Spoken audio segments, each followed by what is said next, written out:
Hello बच्चों, welcome back to class 11th accounts. हम लोग आज के क्लास में डिस्काउंट एंड रिबेट की अकाउंटिंग सीखने वाले हैं।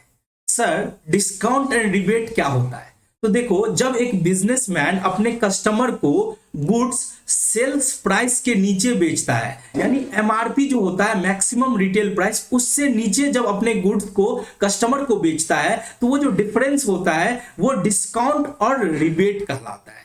तो हम लोग आज डिस्काउंट एंड रिबेट की अकाउंटिंग सीखने वाले हैं। तो बहुत ही इंटरेस्टिंग एंड प्रैक्टिकल रहने वाला है आज का क्लास। Let's begin it. चलो बच्चों, तो हम लोगों ने अभी तक जर्नल चैप्टर में जितने भी बेसिक बिजनेस ट्रांजैक्शन थे उसको समझ चुके थे। उस पर हमने प्रैक्टिकल प्रॉब्लम भी कर लिया है, जैसे कि सर इनकम से रिलेटेड ट्रांजैक्शन, सेल्स से रिलेटेड ट्रांजैक्शन, परचेज से रिलेटेड ट्रांजैक्शन, एक्सपेंसेस से रिलेटेड ट्रांजैक्शन, कैसे बिजनेस स्टार्ट किया जाता है, तो वो सब हमने देख लिया। उस पे हमने सारे कॉन्सेप्ट भी कर लिए, उसके प्रैक्टिकल प्रॉब्लम्स भी कर लिए। आज से शुरुआत होती है हम लोगों की स्पेशल ट्रांजैक्शन। ये स्पेशल ट्रांजैक्शन क्या होता है? तो देखो, जो normal day to day business से थोड़ा सा अलग होता है, थोड़ा सा डिफरेंट होता है, यानी ये थोड़ा सा परचेज सेल में ही इंक्लूड होता है, बट थोड़ा हटके होता है। तो वो हम लोग अलग अलग डिस्कशन करने वाले हैं। तो आज जो हम लोग शुरुआत करने वाले हैं स्पेशल ट्रांजैक्शन में, वो है डिस्काउंट। वो है क्या है? वो है डिस्काउंट। सर, डिस्काउंट को हिंदी में क्या बोलते हैं? तो डिस्काउंट को हिंदी में बोलते हैं छूट। क्या बोलते हैं? छूट, या इसे बट्टा भी बोला जाता है। ठीक है। अब देखो, डिस्काउंट क्या होता है? तो सर, डिस्काउंट का मतलब होता है सेल प्राइस के अंदर छूट देना, यानी सेल प्राइस को कम करके हम अपने कस्टमर को बेचते हैं, वो होता है डिस्काउंट। अगर बात किया जाए तो डिस्काउंट में भी एक होता है बायर साइड और दूसरा होता है सेलर साइड। बायर वो जो गुड्स खरीद रहा है और सेलर वो जो गुड्स बेच रहा है। अब जरा जरा ध्यान से सुनना। बायर कौन होता है? जो गुड्स परचेज करता है सर। जो गुड्स परचेज करता है उसे हम क्या बोलते हैं? बायर बोलते हैं। और सेलर कौन होता है? जो सर गुड्स बेचता है, जो गुड्स सोल्ड करता है। अब जरा सोचो, सबसे पहले बात करते हैं बायर। हम एज ए बायर जब गुड्स खरीदने जाते हैं तो हम क्या चाहते हैं कि हमको जितना में सेलर बेच रहा है उससे थोड़ा कम प्राइस में हमको दे, यानी हमको कुछ डिस्काउंट दे। यानी हम एज ए बायर डिस्काउंट हम रिसीव कर रहे हैं। ध्यान से सोचना, हम जब दुकान जाते हैं, जैसे जरा सोचो कि ये हम हैं, ठीक है, मतलब एज ए बिजनेसमैन, ठीक है, ये कस्टमर है, कस्टमर हो, ठीक है, कस्टमर को ही बायर भी बोला जाता है, ठीक है। और ये है सेलर। ये कौन है सर? ये है सेलर। ये है सेलर जो गुड्स सोल्ड करता है, जो बेचता है गुड्स। तो जब गुड्स बेचेगा ये सेलर, जब गुड्स कस्टमर को बेचेगा तो सेलर क्या चाहेगा कि जो ट्रांजैक्शन प्राइस है उस पे बेचे। बट कस्टमर बोलता है कि चलो हमको कुछ डिस्काउंट दे दो, हमको कुछ डिस्काउंट दे दो, तो हम आपके पास रेगुलर कस्टमर बन जाएंगे, हम आपका गुड्स खरीदेंगे। तो यहां पे सेलर क्या करता है? डिस्काउंट देता है। यानी बायर क्या करता है? डिस्काउंट रिसीव करता है। बायर क्या करता है सर? बायर डिस्काउंट रिसीव करता है, डिस्काउंट रिसीव करता है। और सर सेलर क्या करता है? डिस्काउंट अलाउ करता है, यानी डिस्काउंट देता है, डिस्काउंट अलाउ करता है। अब आप फटाफट बता दो कि किसके लिए डिस्काउंट फायदा है, किसके लिए डिस्काउंट नुकसान है। मतलब सर रेवेन्यू, और नुकसान मतलब खर्चा, क्योंकि लॉस को भी हम एक्सपेंसेस के अंदर कैटेगराइज करते हैं और प्रॉफिट को हम रेवेन्यू के अंदर कैटेगराइज करते हैं। तो सर सेलर के पॉइंट ऑफ व्यू से तो हमको लग रहा है कि सर नुकसान है, क्योंकि सेलर को कम पैसा मिलेगा। गुड्स जब बेचेगा और वो डिस्काउंट देगा, यानी उसको कम पैसा मिलेगा। यानी डिस्काउंट अलाउड तो सर क्या है? नुकसान है। यानी नुकसान है मतलब खर्चा है, एक्सपेंसेस है, एक्सपेंसेस है। और ये जो बायर है जो गुड्स खरीद रहा है उसको तो डिस्काउंट मिल रहा है, तो वो खुशी से बल्ले बल्ले हो जाएगा सर, उसको तो मौज ही मौज है, क्योंकि उसको कम पैसा चुकाना पड़ रहा है। यानी वो डिस्काउंट रिसीव कर रहा है, यानी उसके लिए क्या है सर? रेवेन्यू है। अब देखो, इतना सीख लिए ना तो आप डिस्काउंट का अकाउंटिंग सीख लिए कि गुड्स जब बायर खरीदता है तो उसको डिस्काउंट रिसीव होता है, यानी वो उसके लिए रेवेन्यू है। और आप जानते हैं क्लियर का रूल कि रेवेन्यू जब भी बढ़ता है तो वो क्रेडिट होता है। और सेलर जब गुड्स बेचता है तो जब डिस्काउंट वो देता है तो वो डिस्काउंट उसके लिए क्या है, वो सर डिस्काउंट एक्सपेंसेज है, और एक्सपेंसेज जब बढ़ता है तो डेबिट होता है।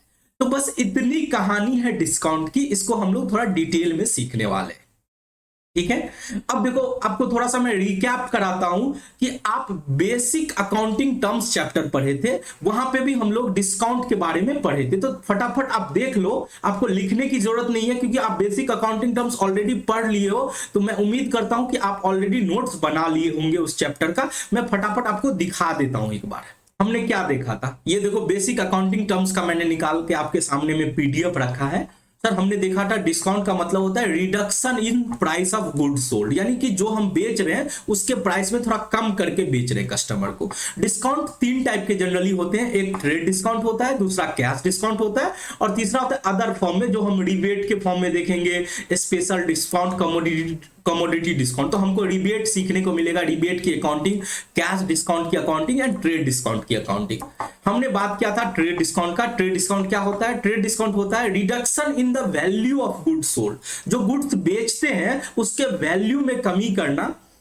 यहां पे क्या होता है कि यहां पे ट्रेड डिस्काउंट जो होती है उसकी अकाउंटिंग नहीं होती है। मैंने क्लियर बोला है कि trade discount is not recorded in books of account of both buyer and seller, यानी ना बायर ना सेलर ट्रेड डिस्काउंट को कोई रिकॉर्ड नहीं करता। बस वो करता क्या है कि वो जब जब सेलर जो अपना सेल्स रिकॉर्ड करता है तो ट्रेड डिस्काउंट घटा के ही दिखा देता है, यानी नेट वैल्यू पे दिखाता है। तो यहां पे मैंने क्या बोला, sales recorded at net value, यानी जो ट्रांजेक्शन प्राइस है उसमें से ट्रेड डिस्काउंट घटा के जो वैल्यू होगा उसी पे सेल्स की रिकॉर्डिंग होगी। उसी तरह से जो बायर है जो परचेज को रिकॉर्ड करेगा वो क्या करेगा, जो ट्रांजेक्शन प्राइस है उसमें से ट्रेड डिस्काउंट घटा के उसकी परचेज की वो एंट्री कर लेगा। यानी ट्रेड डिस्काउंट को बुक्स में नहीं दिखाया जाता है। बस क्या किया जाता है कि ट्रेड डिस्काउंट को घटा के जो नेट वैल्यू होता है उस पे परचेज और सेल्स की रिकॉर्डिंग होती है। ये हमने ऑलरेडी बेसिक अकाउंटिंग टर्म्स में सीख रखा था। अब बात करते हैं कैश डिस्काउंट की। तो कैश डिस्काउंट क्या होता है? ये भी होता है reduction in the amount payable. अब देखो कैश डिस्काउंट सारे कस्टमर को नहीं दिया जाता है, केवल उसी कस्टमर को दिया जाता है जो टाइमली पेमेंट करता है, जो टाइम पर पेमेंट करता है, हम उसको हम ये डिस्काउंट कैश डिस्काउंट देते हैं। कैश डिस्काउंट की अकाउंटिंग होती है बुक्स ऑफ अकाउंट में, यानी कैश डिस्काउंट को लिखते हैं। अब कैश डिस्काउंट क्या है तो मैं अभी समझा चुका हूं कि कैश डिस्काउंट बायर के लिए इनकम है क्योंकि उसको डिस्काउंट रिसीव होता है, और सेलर के लिए खर्चा है क्योंकि वो डिस्काउंट देता है या डिस्काउंट अलाउड होता है, करता है। तो इतना हमने बेसिक अकाउंटिंग टर्म्स में सीखा था। अब फटाफट आ जाओ अपने कॉपी पे, ये यहाँ पे जो मैंने पॉइंट लिखाया है वो आप नोट कर सकते हो, बट मैंने जो दिखाया वो ऑलरेडी बेसिक अकाउंटिंग टर्म्स में पढ़ाया गया था तो उसको नोट करने की जरूरत नहीं है। तो हम लोग एक एक करके अब हम लोग सीखने वाले हैं। तो सबसे पहले हम लोग स्टार्ट करते हैं कि ट्रेड डिस्काउंट की अकाउंटिंग कैसे की जाती है। चलो अब हम बात करते हैं ट्रेड डिस्काउंट की। तो सर ट्रेड डिस्काउंट हम क्यों देते हैं? तो देखो ट्रेड डिस्काउंट इसलिए देते हैं कि हमारा सेल्स का प्रमोशन हो, यानी हम लोगों को, हम अपने कस्टमर को डिस्काउंट देंगे तो हमारे पास ज्यादा से ज्यादा ऑर्डर आएगा और ज्यादा से ज्यादा हमारी गुड्स की सेल होगी। यानी हम ट्रेड डिस्काउंट देते हैं to promote sales, to promote sales. Sales को प्रमोट करने के लिए, हमारे पास बल्क ऑर्डर आए तो उसके लिए हम ट्रेड डिस्काउंट देते हैं। ठीक है, इसे आप बादल में रख सकते हो कि हम ट्रेड डिस्काउंट क्यों देते हैं। तो टू प्रमोट सेल्स, सेल्स को प्रमोट करने के लिए दिया जाता है। अब आपके मन में दूसरा सवाल आएगा कि सर ट्रेड डिस्काउंट किन कस्टमर को देते हैं? यानी कि क्रेडिट जो उधार लेन देन करने वाले कस्टमर है उनको दिया जाता है, जो नगद लेन देन करने वाले कस्टमर है उनको दिया जाता है। तो ये ट्रेड डिस्काउंट सभी कस्टमर को दिया जाता है, यानी एवरी कस्टमर, एवरी कस्टमर। ये कुछ पॉइंट है जो आपको दिमाग में रखने हैं। यानी ये ट्रेड डिस्काउंट सभी कस्टमर को दिया जाता है, चाहे वो क्रेडिट परचेज कर रहा हो, चाहे वो नगद में खरीद रहा हो, ये चाहे क्रेडिट हो या कैश हो, लेकिन हम सभी कस्टमर को हम ये ट्रेड डिस्काउंट देते हैं। ठीक है, अब बात आती है ट्रेड डिस्काउंट सर कैलकुलेट कैसे करते हैं, कैलकुलेशन कैसी होती है ट्रेड डिस्काउंट की। तो देखो कैलकुलेशन जो होती है ट्रेड डिस्काउंट की वो लिस्ट प्राइस यानी एमआरपी पे होती है।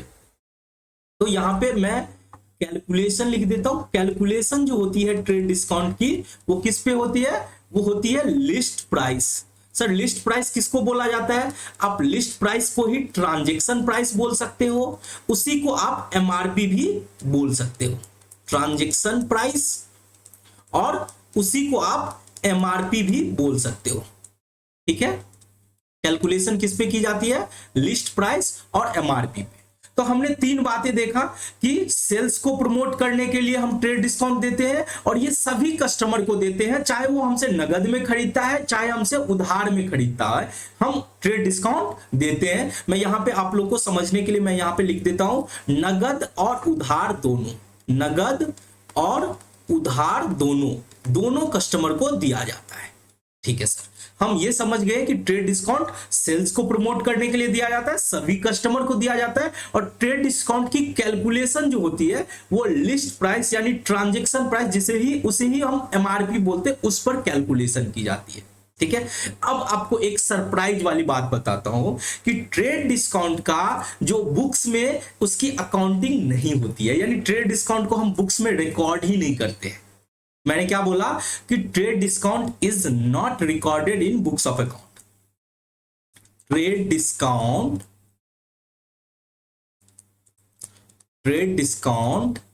Is not recorded in books of account. अब आपके मन में सवाल आएगा कि सर पागल बना रहे हो आप, कैलकुलेशन आप बता रहे हो कि ट्रेड डिस्काउंट की कैलकुलेशन करते हैं ट्रांजैक्शन प्राइस पे, लिस्ट प्राइस पे, और उसको बुक्स ऑफ अकाउंट में दिखाते ही नहीं है, तो ये क्या बात हुई सर? हाँ, बात तो ऐसा ही है कि हम कैलकुलेट तो जरूर करेंगे ट्रेड डिस्काउंट को, ठीक है, कैलकुलेट करेंगे, जो ट्रांजैक्शन प्राइस है उसमें से घटा के हम दिखाएंगे, पर ट्रेड डिस्काउंट को नहीं दिखाएंगे। हम क्या करेंगे, ट्रांजैक्शन प्राइस में से उस ट्रेड डिस्काउंट को, जो कि लिस्ट प्राइस यानी एमआरपी पे, जो ट्रांजैक्शन प्राइस पे जो कैलकुलेट करेंगे, उसको क्या करेंगे, घटा देंगे अपने ट्रांजैक्शन प्राइस में से, और जो नेट वैल्यू होगा उतना से हम बायर के बुक में और सेलर के बुक में रिकॉर्ड करेंगे। बायर अपना परचेस रिकॉर्ड कर लेगा, सेलर अपना सेल्स रिकॉर्ड कर लेगा, बट ट्रेड डिस्काउंट करके कुछ भी अलग से अकाउंट में, अपने बुक्स ऑफ अकाउंट में नहीं दिखाएगा। तो ये बहुत बड़ी बात है कि ट्रेड डिस्काउंट को हम बुक्स ऑफ अकाउंट में नहीं दिखाते हैं, बहुत ही इंपॉर्टेंट है, आपको हमेशा दिमाग में रखना है। बट क्या सर इसे याद कर ले? नहीं, इसके पीछे लॉजिक समझो कि ट्रेड डिस्काउंट को हम क्यों नहीं दिखाते हैं बुक्स ऑफ अकाउंट में। अब देखो, मैंने क्या बोला कि ये सारे कस्टमर को दिया जाता है, चाहे नगद खरीदे चाहे उधार खरीदो, यानी सारे कस्टमर को दिया जाता है, तो ये जेन्युइन प्राइस होता है। एक्चुअल अगर बोले तो एमआरपी भले ही कुछ भी लिखा हो, लेकिन आपको डिस्काउंट काटने के बाद, यानी ट्रेड डिस्काउंट काटने के बाद जो कस्टमर को बेचा जाता है वही उसका, यानी मैक्सिमम रिटेल प्राइस आपका कुछ भी हो, बट आप जो ट्रेड डिस्काउंट काट के देते हो ना, तो वही आपका मार्केट प्राइस होता है। तो जो अकाउंटिंग होनी चाहिए वो फेयर वैल्यू पे होनी चाहिए, यानी मार्केट प्राइस पे होनी चाहिए। इसीलिए हम ट्रेड डिस्काउंट को अलग से नहीं दिखाते, क्योंकि ये सब कस्टमर को दिया जाता है, चाहे नगद खरीदे चाहे उधार खरीदे, तो इसीलिए हम इस ट्रेड डिस्काउंट को अपने बुक्स में रिकॉर्ड नहीं करते। ठीक है, चलो अब एक एग्जांपल देख लेते हैं, उससे आपको ज्यादा क्लैरिटी मिल जाएगा। एग्जांपल देख लो, परचेज गुड्स फ्रॉम सोहन। हम क्या कर रहे हैं, सोहन से गुड्स खरीद रहे हैं, सोहन से गुड्स खरीद रहे हैं 1 लाख रुपीस का, वर्थ रुपीज 1 लाख। ठीक है, ध्यान से देखना, purchase goods from Sohan worth rupees 1 lakh, trade discount at the rate of 10%। Trade discount at the rate of 10%। ठीक है, यहां तक क्लियर है? अब थोड़ा मैं इसको ऊपर करता हूं। अब देखो आप लोग फटाफट, अब जरा सोचो कि हम यहां पे गुड्स खरीद रहे हैं, हमारी बिजनेस क्या है, ये हमारी बिजनेस है। ठीक है, यानी हम कुछ बिजनेस करते हैं, वहां पे हमको गुड्स की जरूरत है, तो हम एक जिससे गुड्स खरीदते हैं उसको वेंडर बोला जाता है। उसको क्या बोला जाता है? वेंडर। तो सोहन हमारे लिए क्या है सर? सोहन हमारे लिए वेंडर है। ठीक है सर, चलो, तो हम क्या कर रहे हैं, गुड्स खरीद के ला रहे हैं, सोहन से गुड्स खरीद के ला रहे हैं अपने बिजनेस में। ठीक है, गुड्स क्या करें, परचेज कर रहे हैं। गुड्स क्या कर रहे हैं सर? गुड्स को हम परचेज कर रहे हैं। सर गुड्स कितने की है? तो गुड्स है 1 लाख रुपए की। गुड्स कितने की है? 1 लाख की। अब सोहन हमको ट्रेड डिस्काउंट दे रहा है। सोहन हमको क्या कर रहा है? ट्रेड डिस्काउंट दे रहा है। तो ट्रेड डिस्काउंट किस पे कैलकुलेट किया जाएगा सर? ट्रांजैक्शन प्राइस पे, यानी जितना पे गुड्स खरीद रहे हैं, यानी जो परचेज प्राइस है 1 लाख, उसी पे ट्रेड डिस्काउंट की कैलकुलेशन की जाएगी। यानी ट्रेड डिस्काउंट अगर हम निकालें, कितना परसेंट बोला जा रहा है? 10% बोला जा रहा है। तो सर 1 लाख का 10% कितना हो जाएगा? 1 लाख इंटू 10/100, यानी सर 10,000 हो जाएगा, 10,000 हो जाएगा। तो ये हमारा ट्रेड डिस्काउंट आता है 10,000, तो वो माइनस कर देंगे अपने परचेज प्राइस में से। यानी हमारा परचेज प्राइस नेट कितना हुआ सर? हमारा नेट परचेज प्राइस हुआ 90,000। नेट परचेज प्राइस हुआ 90,000। नेट परचेज प्राइस हुआ 90,000। तो आप देखो मेरे प्यारे बच्चों, हम कैलकुलेशन तो किए हैं ट्रेड डिस्काउंट का, यानी हम जो ट्रांजैक्शन प्राइस है उसमें से ट्रेड डिस्काउंट घटाए हैं 90,000। बस आप देखना, ये 10,000 का रिकॉर्डिंग हम अपने बुक्स में नहीं करने वाले, हम कितने का रिकॉर्डिंग करेंगे? 90,000 का। यानी ये जो 10,000 आपको दिख रहा है, इसको नहीं रिकॉर्ड किया जाएगा, नॉट रिकॉर्डेड। क्या रिकॉर्ड होगा सर? क्या ये 1 लाख रिकॉर्ड होगा? बिल्कुल भी 1 लाख भी रिकॉर्ड नहीं होगा, हमको नेट पे रिकॉर्ड करना है। यानी ये 90,000 को रिकॉर्ड किया जाएगा, 90,000 शैल बी रिकॉर्डेड। तो सर क्या रिकॉर्ड करने वाले हैं? एंट्री क्या होगा? फटाफट हमें एंट्री बताओ, हमें तो एंट्री ही बस समझ में आती है। तो देखो, एज ए बिजनेसमैन जब हम गुड्स खरीद के लाते हैं तो क्या एंट्री करते हैं? तो सर गुड्स जब खरीद के लाते हैं तो परचेज करना हमारे लिए खर्चा होता है, और हम खर्चा को डेबिट करते हैं, यानी परचेज अकाउंट को डेबिट करते हैं। वेरी गुड, सही आप बोल रहे हो।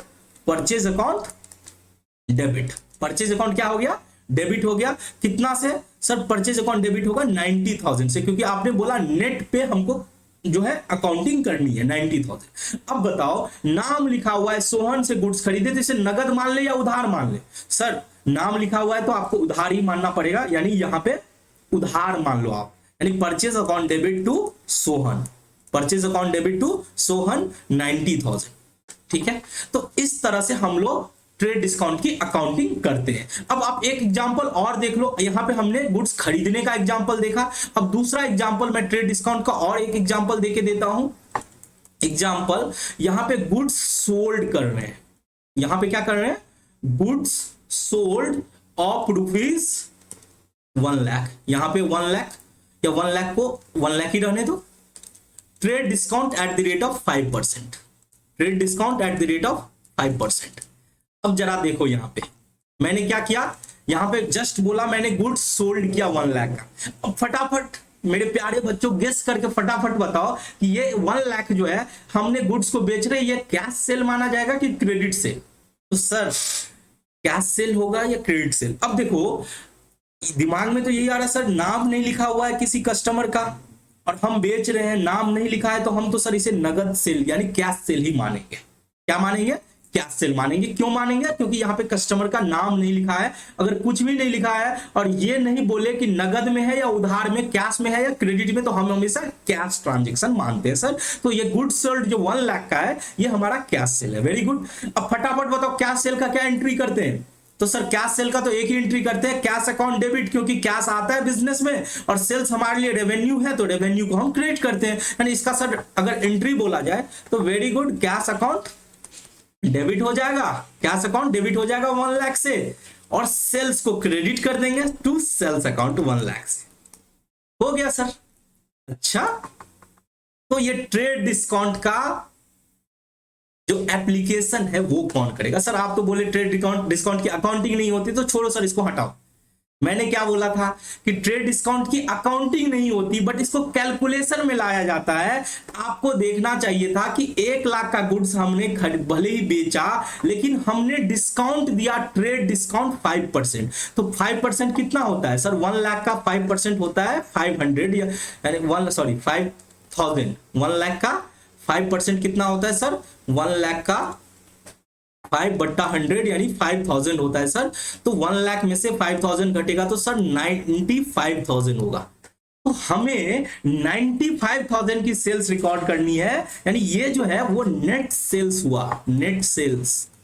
हमें इतना की रिकॉर्ड करना है, 95,000 की रिकॉर्ड करना है, ना कि 1 लाख का रिकॉर्ड करना है। तो आपने गलती कर दिया, साथ में मैंने भी गलती किया। ठीक है सर, गलती से ही तो सीखते हैं हम लोग। तो हम क्या करेंगे? कैश अकाउंट डेबिट करेंगे 95,000 और टू सेल्स अकाउंट 95,000। तो हमने क्या देखा ट्रेड डिस्काउंट में कि ट्रेड डिस्काउंट चाहे नगद भी, अगर यहाँ पे अगर मैं एक थोड़ा सा चेंज कर दूं, यहां अगर मैं बोल दूं कि goods sold of ₹1,00,000 to Sohan, trade discount 5%, तो क्या करोगे सर? वेरी सिंपल है, सोहन को बेचे यानी यार उधार लेन देन है, तो यहाँ कैश हटा के हम सोहन कर देंगे, क्योंकि सोहन हमारे लिए डेटर बन जाएगा और डेटर हमारे लिए असेट होता है। असेट जब बढ़ता है तो हम उसे डेबिट करते हैं, असेट बढ़ता है तो क्या करते हैं? डेबिट करते हैं। अब देखो, अब हम लोग को मजा आएगा। क्यों मजा आएगा? क्योंकि सर अब हम लोग प्रैक्टिकल करने वाले। देखो थ्योरी का समय गया, अब हम लोग थ्योरी में टाइम नहीं देंगे, क्योंकि हम लोग ऑलरेडी थ्योरी बहुत कुछ सीख चुके हैं। अब समय आया है प्रैक्टिकल करने का। तो आप जरूर कमेंट्स करके बताना कि आपको उतना ही मजा आ रहा है जितना कि हमको पढ़ाने में मजा आ रहा है। ठीक है, अगर आप एक स्टूडेंट भी मेरा वीडियो देखते होंगे तो जरूर बताना, मुझे अच्छा लगेगा और मुझे पढ़ाने में एक मोटिवेशन मिलेगा। यार तुम लोग को भी मोटिवेशन चाहिए तो एज ए टीचर मुझे भी चाहिए, मुझे भी तो लगे कि मैं इतना मेहनत कर रहा हूं तो मेरे बच्चे पढ़ रहे हैं। ठीक है, चलो अब हम आगे बढ़ते हैं। तो हमने बता दिया कि ट्रेड डिस्काउंट की अकाउंटिंग नहीं होती, बट उसे कैलकुलेशन में लिया जाता है। ठीक है, चलो चलो मेरे प्यारे बच्चों, अब हम लोग समझते हैं कैश डिस्काउंट। कैश डिस्काउंट क्या होता है? तो देखो बच्चों, कैश डिस्काउंट जो होता है, जो कस्टमर हमें इमीडिएटली पेमेंट कर देता है और टाइमली पेमेंट कर देता है, अर्ली पेमेंट करता है, उन कस्टमर को हम कैश डिस्काउंट देते हैं। ठीक है, यानी यहां पे सभी कस्टमर को कैश डिस्काउंट नहीं दिया जाता है, केवल उसी कस्टमर को कैश डिस्काउंट दिया जाता है जो हमें टाइम पे पेमेंट करता है, जो अर्ली पेमेंट करता है, उसे हम कैश डिस्काउंट देते हैं। तो सर कैश डिस्काउंट क्यों लाते हैं? तो इसका जवाब तो आपको मिल गया, why cash discount? Because to promote immediate payment, to promote immediate payment. Immediate payment को प्रमोट करने के लिए हम कैश डिस्काउंट लाते हैं, इमीडिएट पेमेंट, और आप बोल सकते हो इसे early payment, to promote immediate payment और अर्ली पेमेंट। तो इसके लिए कैश डिस्काउंट आता है सर। ठीक है, तो हमने ये समझ लिया कि कैश डिस्काउंट सारे कस्टमर को मिलेगा नहीं, केवल उसी कस्टमर को मिलेगा जो टाइम पे पेमेंट करे, अर्ली पेमेंट करे। ठीक है, अब हम बात करते हैं इसकी कैलकुलेशन कैसे होती है। इसकी कैलकुलेशन कैसे होती है? इसकी कैलकुलेशन, अब देखो इसकी कैलकुलेशन सबसे पहले, अगर हमारे पास ट्रेड डिस्काउंट भी दिया रहता है तो हम क्या करेंगे, ट्रांजैक्शन प्राइस में से ट्रेड डिस्काउंट को घटा देंगे, उसके बाद जो आएगा उस पर हम कैश डिस्काउंट कैलकुलेट करेंगे। तो कैलकुलेशन जो होगी इसका ट्रेड डिस्काउंट का, वो कैसे होगा? तो सर जो ट्रांजैक्शन प्राइस रहता है, जो हमारे पास जो ट्रांजैक्शन दिया रहता है उसका प्राइस, उसी को हम एमआरपी भी बोलते हैं, maximum retail price. Transaction price को ही हम एमआरपी बोलते हैं, उसी को लिस्ट प्राइस भी बोलते हैं सर। उसी को क्या बोलते हैं? List price. उसमें से हम क्या करेंगे, ट्रांजैक्शन प्राइस यानी एमआरपी और लिस्ट प्राइस में से हम क्या करेंगे, ट्रेड डिस्काउंट घटा देंगे। यानी अगर आपके क्वेश्चन में ट्रेड डिस्काउंट दिया हुआ है तो आप क्या करोगे, ट्रेड डिस्काउंट घटा दोगे, उसके बाद जो वैल्यू आएगा उस पर कैश डिस्काउंट की कैलकुलेशन होगी। तो ये क्लियर हो गया कि कैश डिस्काउंट की कैलकुलेशन जो होगी वो transaction price minus trade discount, उस पर कैश डिस्काउंट की कैलकुलेशन होगी। ठीक है, अब एक मन में एक और सवाल आएगा कि सर ये सभी कस्टमर को दिया जाता है, ऑल कस्टमर को दिया जाता है, ऑल कस्टमर को दिया जाता है, चाहे वो नगद खरीदे या उधार? तो answer is no, answer is no. Only cash sales वाले कस्टमर को मिलता है, जब वो कैश पेमेंट करने लगते हैं तो उस टाइम में मिलता है। ओनली कैश सेल्स पर मिलता है, ओनली कैश सेल्स पे मिलता है at the time of payment, only cash sales at the time of payment, the time of payment. तो हमने तीन बातें सीखी। हमने कितनी बातें सीखी सर? हमने तीन बातें सीखी। सबसे पहली बात कि हम कैश डिस्काउंट क्यों देते हैं। तो कैश डिस्काउंट देते हैं टू प्रमोट इमीडिएट पेमेंट, हमें तुरंत पेमेंट आ जाए, अर्ली पेमेंट आ जाए, टाइम पे पेमेंट आ जाए। दूसरी बात सर, कैलकुलेशन कैसे करें, कैलकुलेशन कैसे होगा? तो कैलकुलेशन होगा ट्रांजैक्शन प्राइस में से ट्रेड डिस्काउंट को घटा देंगे, तो जो वैल्यू आएगा उस पर कैश डिस्काउंट की कैलकुलेशन होगी। अब नेक्स्ट पॉइंट, क्या सभी कस्टमर को दिया जाएगा? आंसर इज नो, सभी कस्टमर को नहीं देंगे, केवल जो कैश सेल्स होता है, जब पेमेंट आता है उस टाइम में हम कस्टमर को देते हैं कैश डिस्काउंट। चल अब बात आती है कि कैश डिस्काउंट को बुक्स ऑफ अकाउंट में रिकॉर्ड करते हो या नहीं, तो answer is yes, cash discount को बुक्स ऑफ अकाउंट में रिकॉर्ड किया जाता है। यानी आप यहां पे बड़े बड़े अक्षरों में लिख सकते हो कि cash discount is separately recorded in the books of account. Cash discount is separately recorded in the books of account. Cash discount को सेपरेटली बुक्स ऑफ अकाउंट में रिकॉर्ड किया जाता है, in the books of account. तो यहां तक clear हो गया, हमने कैश डिस्काउंट समझ लिया कि कैश डिस्काउंट की अकाउंटिंग तो होगी, कैलकुलेशन भी होगी और अकाउंटिंग भी होगी। तो अब बात कर लेते हैं अकाउंटिंग कैसे करें कैश डिस्काउंट का। Sir accounting of cash discount, अब बात करने वाले हैं अकाउंटिंग कैश डिस्काउंट का। हमने कैश डिस्काउंट समझ लिया, अब कैश डिस्काउंट की अकाउंटिंग पे चर्चा करते हैं। अब देखो, डिस्काउंट में दो साइड होता है, एक बायर साइड जिसको डिस्काउंट रिसीव होता है यानी वो डिस्काउंट मिलता है, उसके लिए रेवेन्यू है। दूसरा होता है सेलर साइड जो डिस्काउंट देता है यानी डिस्काउंट अलाउ करता है, ठीक है, वो होता है सेलर साइड। तो हमेशा जो अकाउंटिंग भी होगी वो दोनों अलग अलग यानी सेपरेटली होगी। तो हम यहाँ पे अकाउंटिंग को हम दो साइड में बांट के सीख सकते हैं, ठीक है, वेरी गुड सर। एक होता है अकाउंटिंग जो होगा कैश डिस्काउंट का, वो हमको देखना है सेलर के बुक में क्या होगा, सेलर के बुक में क्या होगा, सेलर मतलब कौन, वो व्यक्ति जो गुड्स बेच रहा है, ठीक है। और दूसरा हमको देखना है सर बायर के बुक में क्या होगा, बायर के बुक में क्या होगा, ठीक है सर।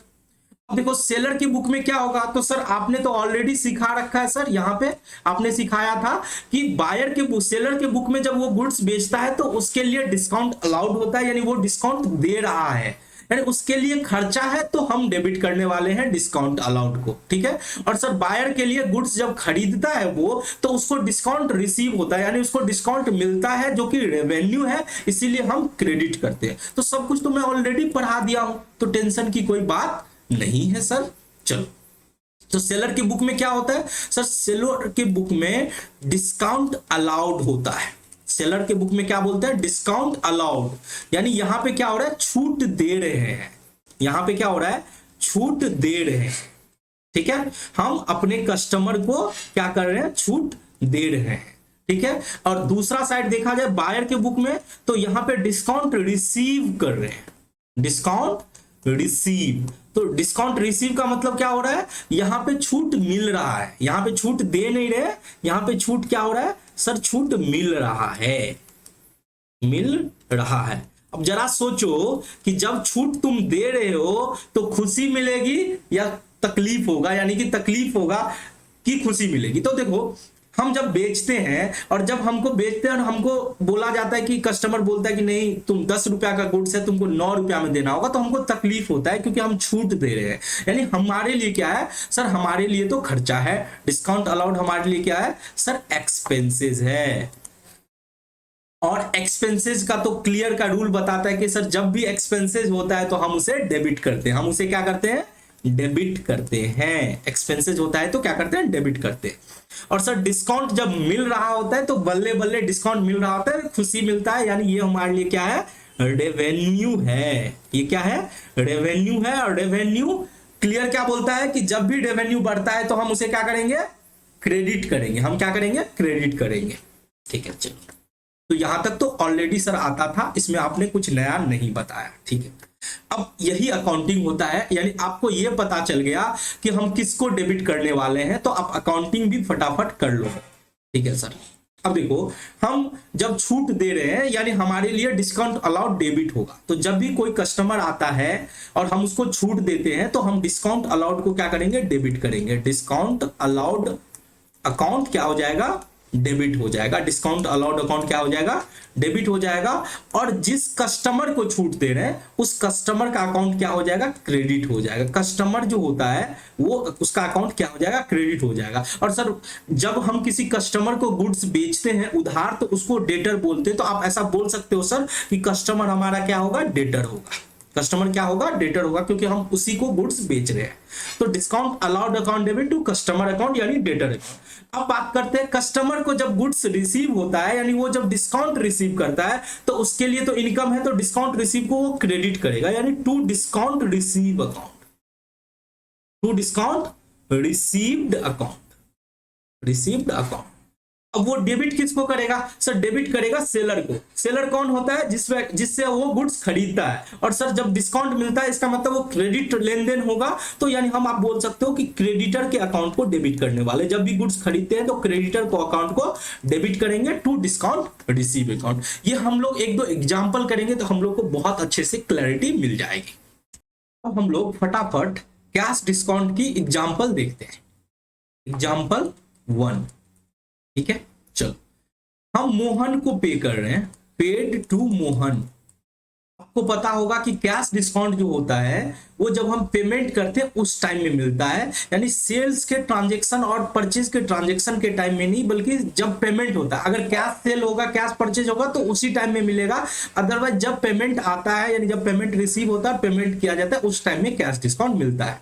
तो यहाँ पे फटाफट एग्जाम्पल देखो, मोहन को पे कर रहे हैं 2000 रुपया, पेड टू मोहन ऑफ ₹2000। हमने 2000 का पेमेंट किया मोहन को और वो खुशी खुशी क्या किया, डिस्काउंट दिया। ही अलाउड डिस्काउंट, उसने क्या किया, डिस्काउंट दिया। ही अलाउड डिस्काउंट ऑफ ₹100। यानी हमने 2000 की पेमेंट की और वो क्या किया, वो बोला कि 100 रुपया चलो तुमको हम डिस्काउंट दे देते हैं।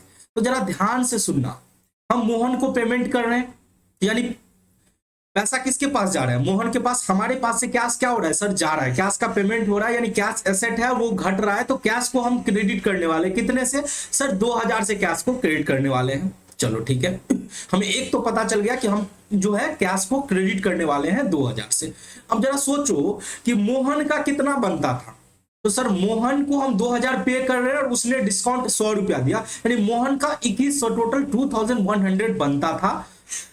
और वो फाइनली बोल रहा है ये कि 2000 पेमेंट कर दो, चलो 100 रुपया का तुमको छूट दे रहे हैं। तो ये छूट जो है मेरे लिए तो सर रिसीव्ड हुआ, यानी मैं पैसा दे रहा हूं, यानी मेरे लिए डिस्काउंट रिसीव हो रहा है। ठीक है, तो डिस्काउंट रिसीव क्या होगा, रेवेन्यू होगा मेरे लिए। ठीक है, चलो तो हम यहाँ पे मोहन को डेबिट करेंगे। मोहन को क्या करेंगे, डेबिट करेंगे।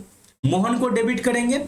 अब क्यों डेबिट करेंगे, क्योंकि देखो मोहन को हम पे करने वाले थे, यानी हमारा वो लाइबिलिटीज था। ठीक है, अभी हम उसको पेमेंट कर रहे हैं यानी हमारा लाइबिलिटीज क्या हो रहा है, कम हो रहा है। और जब लाइबिलिटीज कम होता है, लाइबिलिटीज रिड्यूस होता है, तो हम उसको क्या करते हैं, डेबिट करते हैं। ये आपको पता है, तो इसीलिए मोहन को डेबिट करेंगे। कितना से डेबिट करेंगे सर, 2100 से करो, क्योंकि अल्टीमेटली मोहन का ड्यू था 2100, जिसमें से हम 2000 की पेमेंट कर रहे हैं। यानी कैश कितने से जा रहा है, टू कैश अकाउंट कितने से जा रहा है सर, हम पेमेंट 2000 की कर रहे हैं, तो कैश, अब चूंकि कैश हमारा सर असेट है, असेट घट रहा है, इसीलिए हम डेबिट कर रहे हैं, क्रेडिट कर रहे हैं। ठीक है, अब क्या करने वाले हैं सर, डिस्काउंट रिसीव हुआ है। यहाँ पे डिस्काउंट हम जब पेमेंट किए हैं तो हमको छूट मिला है, डिस्काउंट रिसीव हुआ है, तो इसे डिस्काउंट रिसीव अकाउंट बोलेंगे 100 रुपया से। अब ये फटाफट बताओ कि ये जो 100 रुपया है क्या है मेरे लिए सर, ये हमारे लिए रेवेन्यू है जो बढ़ा है, और रेवेन्यू बढ़ता है तो इसीलिए हम क्रेडिट करते हैं। ठीक है, चलो नरेशन क्या बोलेंगे, being paid to Mohan, being paid to Mohan and discount receive, paid to Mohan and discount receive. हम मोहन को पेमेंट भी किए और डिस्काउंट मिला। ठीक है, तो ये क्लियर हो गया कि जब भी हम किसी को पेमेंट करते हैं उस टाइम में जो छूट मिलता है वो हमारे लिए रेवेन्यू होता है, डिस्काउंट रिसीव होता है, इसीलिए हम उसको क्रेडिट करते हैं। पेमेंट कर रहे हैं तो कैश इसीलिए क्रेडिट हो गया, और जो सामने वाला पार्टी जिसको पेमेंट कर रहे हैं वो उसको हम डेबिट किए। उसको क्यों डेबिट किए, क्योंकि वो मेरा लाइबिलिटीज था। जब भी किसी को पेमेंट करना होता है, ध्यान से सोचना मेरी बात, जब भी किसी को पेमेंट करना होता है यानी इसका मतलब हम उसका पैसा रखे हैं तभी तो पेमेंट करेंगे। जरा सोचना, वैसे ही किसी को तुमने पेमेंट कर दोगे, पैसा दे दोगे कि चलो तुमको पैसा दे रहे हैं, तुम छूट दे रहा है, उसका पैसा रखे थे इसीलिए, और रखे थे तो इसका मतलब वो हमारा क्या था, वो हमारा लेनदार था, यानी वो हमारा लाइबिलिटीज था। लाइबिलिटीज यहाँ पे घट रहा है, लाइबिलिटीज घट रहा है, इसीलिए हम उसको डेबिट कर रहे हैं। चलो अब बात करते हैं example 2, example number 2। Example number 2 क्या है, कैश रिसीव कर रहे हैं। यहाँ पे कैश पेमेंट नहीं कर रहे, पेमेंट कर रहे थे तो डिस्काउंट हमारे लिए, डिस्काउंट वहां पे रिसीव कर रहे थे, यहाँ पे कैश रिसीव कर रहे हैं, हमको पैसा मिल रहा है, कैश रिसीव कर रहे हैं सोहन से, कैश रिसीव कर रहे हैं सोहन से ऑफ रुपीज 2500, 2500 का पैसा मेरे को आ रहा है। तो सर पैसा आता है तो फटाफट उसको डेबिट करो, ये तो पता है, तो यानी 2500 से कैश अकाउंट डेबिट होगा। ठीक है, आगे ट्रांजेक्शन तो देखो।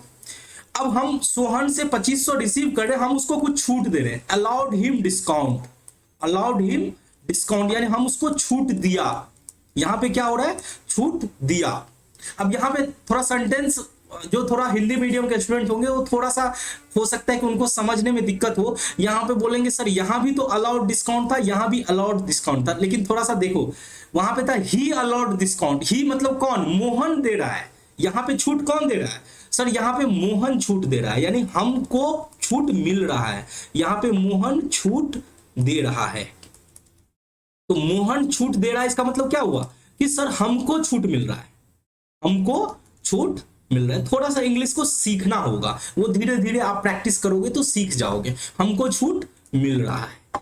अब यहाँ पे क्या हो रहा है, हम छूट दे रहे हैं, यहाँ पे अलाउड हिम, हिम मतलब क्या होता है सर, हिम मतलब होता है उसको, हिम मतलब होता है उसको, यानी सोहन को छूट दे रहे हैं। यहाँ पे क्या हो रहा है, सोहन को छूट दे रहे हैं। सोहन को कौन दे रहा है छूट, मैं दे रहा हूं, तो सोहन को छूट दे रहे हैं, तो हमारे लिए तो सर खर्चा हो जाएगा, तो हम उसे डेबिट करेंगे। यानी अलाउड हिम डिस्काउंट, मैं फटाफट लिख देता हूं, अलाउड हिम डिस्काउंट 100 रुपीज 100। अब फटाफट बताओ तुम कि हमको सोहन से मिला कैश, कितना मिला सर, कैश मिला, तो कैश अकाउंट डेबिट होगा, क्योंकि कैश हमारे लिए क्या है, असेट है, और असेट बढ़ता है तो हम डेबिट करते हैं। अब हम उसको छूट दे रहे हैं, छूट दे रहे हैं तो हमारे लिए तो नुकसान हो गया ना बाबू, हमको 2600 रुपया आना था, हमको 100 रुपया कम दे रहा है सोहन, हम उसको छूट देते तो वो हमारे लिए नुकसान हो गया। हाँ सर नुकसान हो गया, तो यहां पे बोलेंगे डिस्काउंट अलाउड, क्या बोलेंगे, discount allowed, discount allowed account कितना सर 100 रुपया। तो टोटल कितना मिलना था सोहन से, सर सोहन से मिलना था 2600।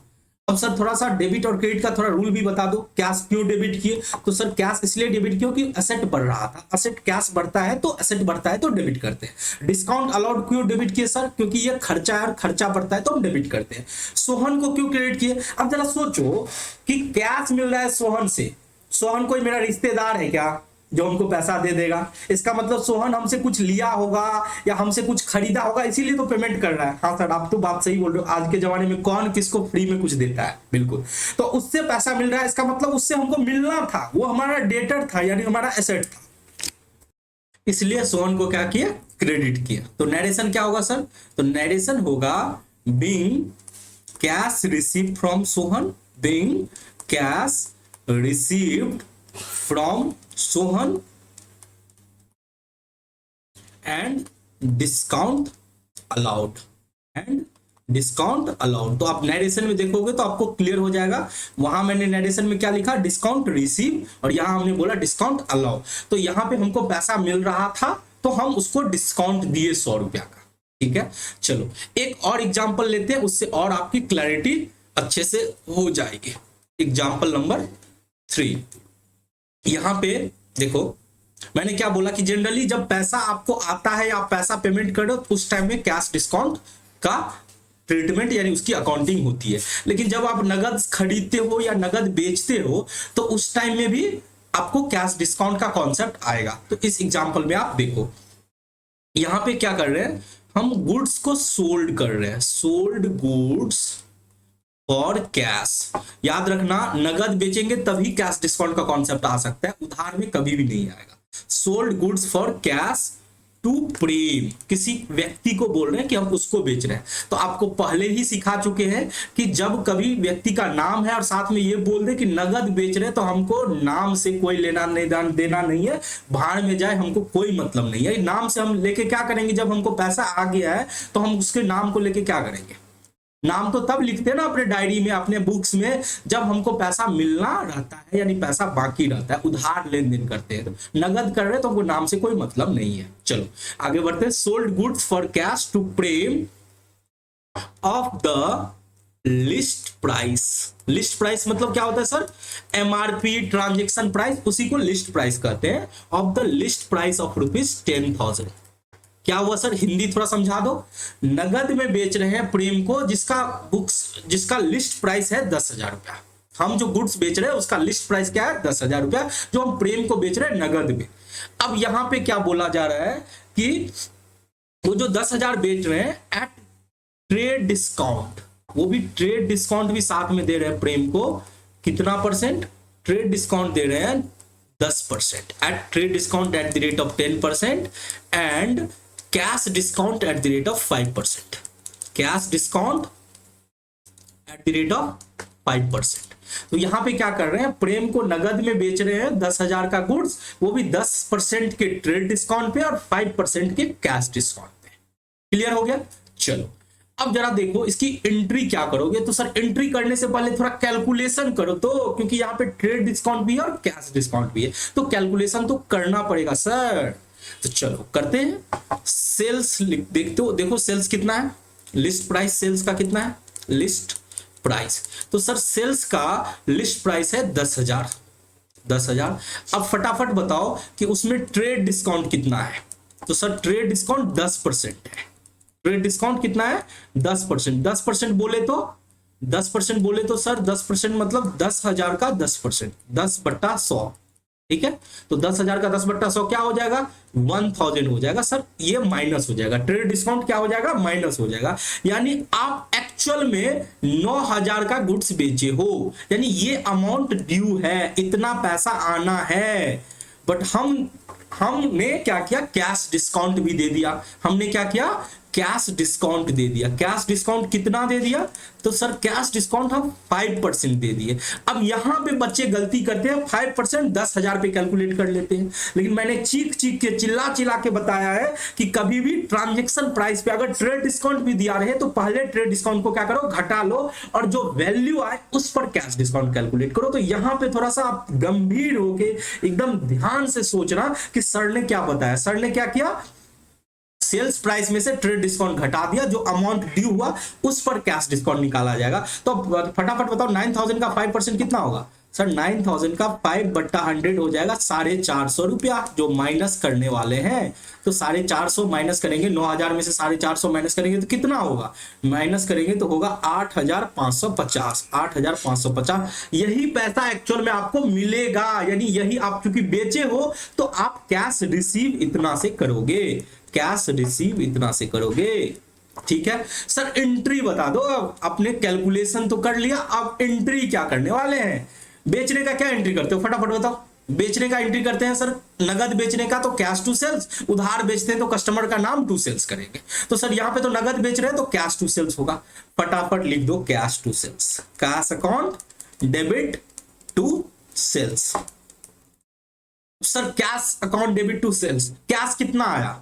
8,550। सेल्स कितना? तो सर आपने सिखाया था कि ये जो ट्रेड डिस्काउंट होती है इसकी अकाउंटिंग नहीं होती है। इसकी अकाउंटिंग क्या होती है? नहीं होती है। इसकी अकाउंटिंग नहीं होती है, यानी सेल्स की अकाउंटिंग तो यहां से लिया जाएगा, यानी 9,000। तो आपने बताया था कि सर 9,000 ले लो, 9,000 ले लो। वेरी गुड, आपको याद है। तो सेल्स हम लिखेंगे 9,000। अब सर कैश डेबिट हुआ 8,550 और सेल्स क्रेडिट हो रहा है 9,000। ऐसे कैसे होगा सर? ऐसे जनरल एंट्री तो हो ही नहीं सकता। आप तो बताए थे डबल एंट्री सिस्टम होता है जहां पे डेबिट हमेशा क्रेडिट के बराबर होता है। तो बिल्कुल सही आपने सोचा। आप कैश डिस्काउंट को तो अकाउंट करोगे। कैश डिस्काउंट कौन करेगा? मैं करूंगा, बिल्कुल करूंगा। ठीक है, अब देखो कैश डिस्काउंट यहाँ पे क्या रिसीव कर रहे हो कि दे रहे हो? सर बेच रहे हैं गुड्स तो कम पैसा आएगा, कम पैसा आ रहा है तो यानी हमारे लिए नुकसान है, खर्चा है, यानी हम डेबिट करने वाले हैं। तो करो। हम क्या करेंगे, यहाँ पे डिस्काउंट अलाउड अकाउंट लिखेंगे। क्या लिखेंगे, डिस्काउंट अलाउड अकाउंट डेबिट। कितना से, 450। अब देखो डेबिट क्रेडिट मैच कर रहा है, हाँ सर डेबिट भी 9000 क्रेडिट भी 9000 हो गया, तुम्हारा एंट्री कंप्लीट हो गया। नरेशन क्या लिखोगे, नरेशन लिखेंगे sir being goods sold, being goods sold for cash, being goods sold for cash and discount. अब इस तरह से लिखो being goods sold for cash and trade discount and cash discount allowed, trade discount and cash discount allowed. यानी हम थोड़ा सा summarise करके लिख दिए कि नगद में बेचे, ट्रेड डिस्काउंट भी दिए, कैश डिस्काउंट भी दिए। क्लियर। चलो अब थोड़ा सा यहां पे मैं इसी ट्रांजेक्शन को अगर आपको ये बोलूं कि यहां पे बेचे नहीं है खरीदे है, तो इस ट्रांजेक्शन को थोड़ा सा मैं चेंज करूंगा और आपके सामने में स्क्रीन पे इस तरह से रखूंगा, आप प्लीज इसको नोट कर लेना। अब देखो बच्चों फटाफट मैंने थोड़ा सा एडिटिंग किया है इस क्वेश्चन में, इसे एग्जांपल 4 बनाया है। यहाँ पे क्या कर रहे हैं, परचेज गुड्स कर रहे हैं, वहां पे सेल कर रहे थे, यहाँ पे गुड्स हम खरीद रहे हैं प्रेम से। अब जरा ध्यान से सुनना, यहाँ पे गुड्स खरीद रहे हैं प्रेम से नगद में, 10,000 का गुड्स है जिसमें ट्रेड डिस्काउंट 10%, कैश डिस्काउंट 5%। तो सर क्वेश्चन में जो हम कैलकुलेशन करने वाले वो तो चेंज नहीं होगा, बिल्कुल भी चेंज नहीं होगा। बस यहाँ पे सेल प्राइस के बदले मैंने यहाँ पे परचेज प्राइस लिख दिया 10,000 का, 10% ट्रेड डिस्काउंट यानी 1,000 घटा के 9,000 का अमाउंट ड्यू हुआ, कैश डिस्काउंट 5%। तो अल्टीमेटली यहाँ पे कैश रिसीव नहीं कर रहे हैं, जब बेच रहे थे तो रिसीव कर रहे थे, यहाँ पे कैश पे कर रहे हैं क्योंकि हम गुड्स खरीदे हैं। तो कैलकुलेशन तो हमारा सर सेम रहा। एंट्री क्या होगा फटाफट बताओ। तो एंट्री खरीदने का क्या एंट्री करते हो, purchase account debit to cash करते हो, यही करेंगे। परचेज अकाउंट डेबिट, परचेज कितना कर रहे हो सर, 9,000 का परचेज कर रहे हैं। आप तो क्लियरली बताए थे कि ट्रेड डिस्काउंट की अकाउंटिंग नहीं होती, यानी परचेज हम 9,000 का करेंगे। कैश कितने का करेंगे सर, कैश पे कर रहे हैं हम 8,550, 8,550। तो यहाँ पे जो डिफरेंस है किस चीज के लिए है सर, कैश डिस्काउंट के लिए। यहाँ पे डिस्काउंट मिल रहा है यानी डिस्काउंट रिसीव हो रहा है, हमारे लिए इनकम है। तो to discount received, to discount received account कितना 450 हो गया। यानी हम खरीदेंगे तो क्या करेंगे, डिस्काउंट रिसीव को क्रेडिट करेंगे। अब देखो मैंने कैश डिस्काउंट को बहुत अच्छे तरीके से जितने भी एग्जांपल बन सकते थे बना के मैंने समझा दिया।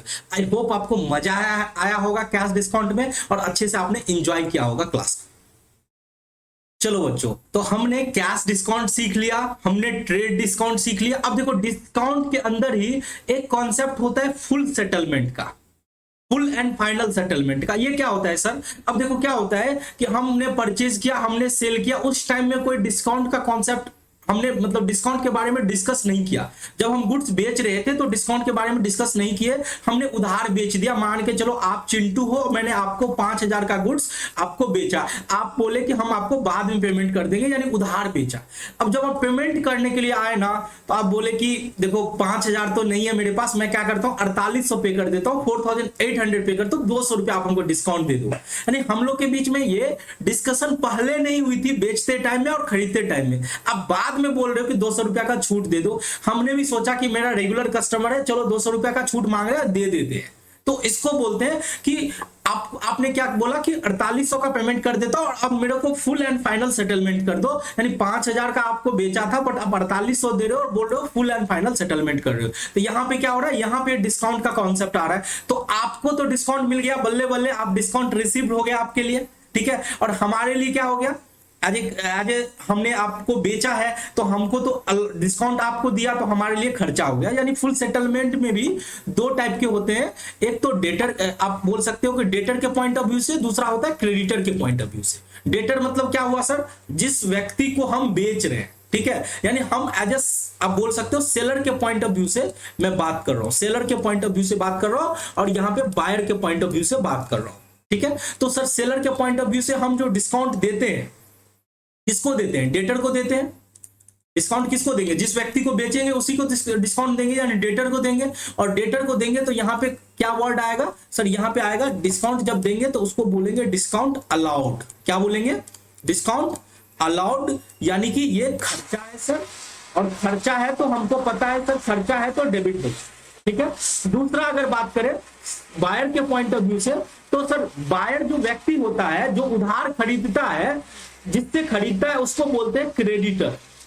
थोड़ा सा ध्यान से सुनना, जिस व्यक्ति को उधार बेचते हैं वो तो डेटर हो जाता है, जो हमने यहां देखा सेलर बेच रहा है बायर को, तो बायर उसके लिए क्या हो गया, डेटर हो गया। बट बायर के लिए सेलर क्या हो जाता है सर, क्रेडिटर हो जाता है। और क्रेडिटर के बुक में यानी बायर के लिए तो बल्ले बल्ले है सर, उसको डिस्काउंट मिल रहा है, यानी डिस्काउंट रिसीव कर रहा है। वो क्या कर रहा है, डिस्काउंट रिसीव कर रहा है। उसके लिए क्या है सर, रेवेन्यू है।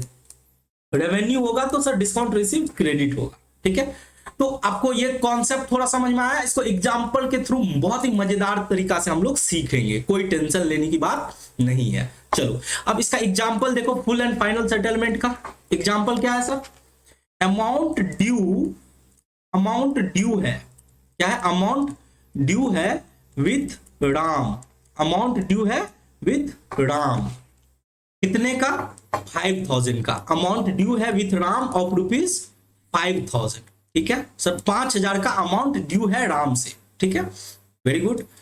अब हम उसको ध्यान से सुनना बात, अमाउंट ड्यू है राम का 5000 रुपया, यानी उसने रखा है मेरा पैसा 5000 रुपया, और वो बोलता है कि वो हम पे करेंगे 4800। He pays 4800 in full settlement, in full settlement. ठीक है, वो क्या बोल रहा है कि 5000 के बदले में हम आपको 4800 दे रहे हैं, और हमारा अकाउंट जो है ना क्लोज कर दो प्लीज, अब हम इससे ज्यादा नहीं दे पाएंगे। अब थोड़ा इसको अपने अच्छे से ग्राफिकल वे में समझते हैं। देखो ये हमारी बिजनेस है, हम यहाँ पे कस्टमर को गुड्स बेचते हैं। यहाँ से हमारा एक कस्टमर है जो राम है, बहुत अच्छा कस्टमर है, जो मेरा रेगुलर कस्टमर है। ये जो राम है वो मेरा क्या है सर, कस्टमर है, ये मेरा कस्टमर है। तो हमने क्या किया, गुड्स बेचा राम को, यानी हम यहां से गुड्स बेचे राम को, यहां पे क्या किए, गुड्स सोल्ड किए। मान के चलो गुड्स हम बेच रहे हैं, ठीक है, कितने का, 5000 का। उधार बेचे थे, क्या बेचे थे, उधार बेचे थे। अब जब गुड्स बेचे, ठीक है, अब जब पेमेंट करने का समय आया तो राम बोलता है कि सर हम आपको 4800 दे देते हैं।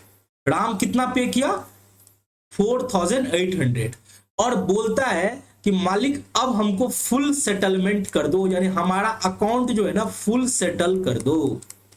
अकाउंट को क्या कर दो, फुल सेटल कर दो। अब हमने बोला कि देखो राम, तुमको तो हम 5000 का गुड्स बेचे थे और तुम हमको पे कर रहे हो 4800। तो बोला कि देखो आपके पास रेगुलर हम आपसे ही बिजनेस करते हैं, तो 200 रुपया आप डिस्काउंट दे दो।